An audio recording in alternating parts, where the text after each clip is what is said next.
Madam, voter अधिकार को लेकर आज बैठक की गई है, सफल बनाने को लेकर क्या कहेंगी?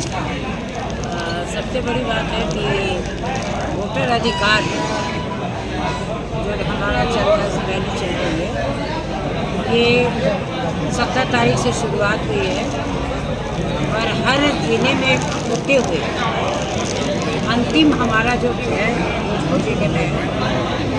और इस यात्रा को कैसे हम सफलीकृत करें, खास तौर पर जो अभी निर्वाचन आयोग ने जिस तरह से मतदाता पुनरीक्षण का कार्य किया और जो जिंदा व्यक्ति हैं उनको भी मरे हुए घोषित कर दिया। खास तौर पर सुप्रीम कोर्ट ने भी जो आदेश दिया कि किन लोगों का अपने मतदाता सूची से नाम हटाया है, क्या कारण है, वोटर पर दिया उन्होंने, लेकिन तुरंत ही उसको हटाने का भी काम किया। तो अभी भी हमारे मतदाताओं के बहुत सारे लोगों का नाम कटा हुआ है, जो बाबा साहब भीमराव अम्बेडकर ने जो हमें हक दिया, चाहे राजा का बेटा हो चाहे मेहतरानी का बेटा हो, एक वोट देने का अधिकार सबको है और उससे कोई किसी को वंचित नहीं कर सकता है। और इसी सिलसिले में राहुल गांधी जी या इंडिया गठबंधन के माननीय तेजस्वी जी हो, चाहे हमारे आपको मतलब कि निषाद जी हों, चाहे दीपांकर भट्टाचार्य जी हों, तमाम इंडिया गठबंधन के लोग इस पर एक साथ एकजुट होकर के हर जगह जाने का भी काम कर रहे हैं। और हमारी जनता गांव-गांव में भी जागरूक हो चुकी है और अपने अधिकारों से वंचित नहीं होना चाहती है। क्योंकि अगर केंद्र की सरकार निर्वाचन आयोग को भी अपना एक हथकंडा बना ले, जैसे सीबीआई, ईडी और लोगों को अपना हथकंडा बना के अपना एक कार्यकर्ता समझ के काम करवा।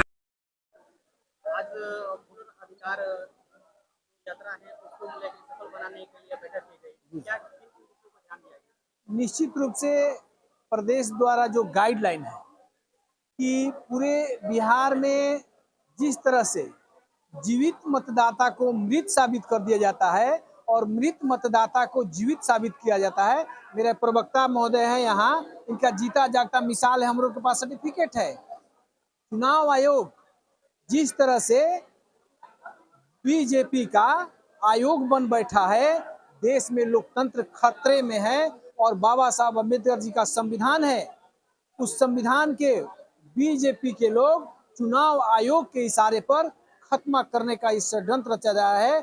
एनडीए गठबंधन के नेता, देश के पार्लियामेंट के विरोधी दल के नेता राहुल गांधी जी और बिहार के भविष्य युवाओं के धड़कन, रोजगार के नायक माननीय तेजस्वी यादव जी इस रथ को लेकर चले हैं कि आए देश के लोगों, जिस तरह से चुनाव आयोग बीजेपी का कठपुतली बन करके बाबा साहब अम्बेडकर के सपनों को चकनाचूर कर रहा है, कतई इंडिया गठबंधन के लोग, देश के गांव गरीब किसान को लोग इसको मानने वाले नहीं हैं और इसका मुकम्मल जवाब पेन पेपर से दिया जा रहा है उच्चतम न्यायालय में। उच्चतम न्यायालय में जो संज्ञान लिया, निश्चित रूप से 11 जो डॉक्यूमेंट है उसमें आधार को इंक्लूड करने का सख्त आदेश दिया और चुनाव आयोग को खूबी मोहर मारना पड़ा। इंडिया गठबंधन की सबसे बड़ी जीत है और बिहार में इसी जीत के मुताबिक तेजस्वी जी की अगुवाई में सरकार बनेगी और बिहार के रोजगार।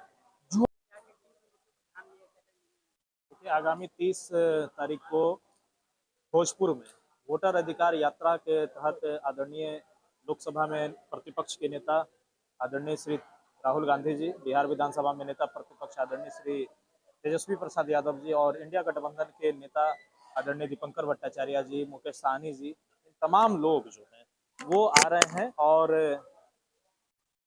वो तमाम लोग आ रहे हैं वोटर अधिकार यात्रा के तहत और वो लोग यहाँ पर अपने मतदाताओं से संवाद करेंगे और जिस तरीके से आप देख रहे हैं कि चुनाव आयोग जो है इस तरीके से घपलेबाजी कर रही है भाजपा के जदयू के गठजोड़ में, आप देख लीजिए कि कई एक जगहों पे जो मतदाता जीवित हैं उनको मृत करके नाम काट दिया गया।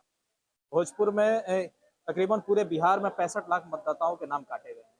बिहार में आप अगर इसका एनालिसिस कर ले हर विधानसभा वाइज तो तकरीबन 25,000 वोट हर विधानसभा क्षेत्रों में कटे हुए हैं। तो आप देख लीजिए कि ये वोट किसका कटा है। नीति आयोग की भी रिपोर्ट कह रही है कि बिहार में पलायन सबसे ज्यादा है, गरीबी सबसे ज्यादा है।